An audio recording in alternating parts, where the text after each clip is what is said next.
আরে বিন্দু মাসি যে কি খবর? আপনি তো আর এখন বিন্দু মাসির হাতের পান খেতে আসেন না, তাই বাড়ি বয়ে আপনাকে পান খাওয়াতে এলাম। সম্পর্কটা এখানেই শেষ করে দিলেন সামন্ত মশাই? এ তুমি কি বলছো মাসি? তোমার সঙ্গে আমার সম্পর্ক কি আজকের? আমি আগে যেমন তোমায় ভালোবাসতাম এখনো তেমনি ভালোবাসি। এর চেয়ে বেশি বলার আগে আপনার লোকদের সরে যেতে বলুন শান্ত মশাই।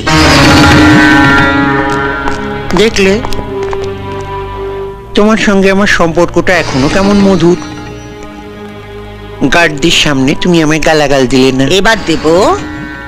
আমি জীবনে অনেক হারামি দেখেছি, কিন্তু আপনার মতো এক পিসও দেখিনি।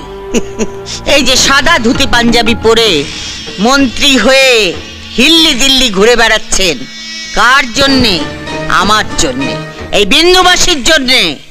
ভোটের সময় বুথের সামনে বোমা ফেলে ছাপ্পা মেরে আমার ছেলেরা 60% ভোট আপনার পকেটে ঢুকিয়ে দিয়েছিল।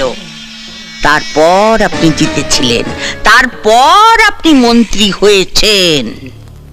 আমি কি সে কথা একবারও অস্বীকার করেছি মাসি? চুপ হারামজাদা, আগে আমাকে শেষ করতে দে। আমাকে কথা দিও টিকিটটা বাবলু কোলেকে পাইয়ে দিলি। বাবলু আর বড় কাছে মই লাগিয়েছিল।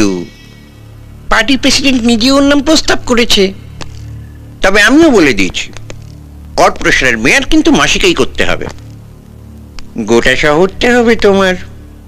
মেয়রের চেয়ারে বসে লুটে পুটে খাবে। তোর মেয়রের চেয়ারে আমি ইয়ে করি। বিন্দু মাসি কারু ভিক্ষে নেয় না। আপনার পার্টি আমাকে টিকিট দিক বা না দিক, ভোটে আমি দাঁড়াচ্ছি ওই বাবলু কোলের বিপক্ষে।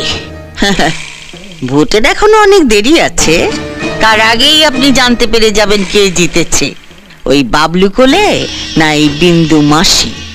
তারপর দেখ কেমন লাগে। এই চলে আয় সবাই। এই নীল সাগর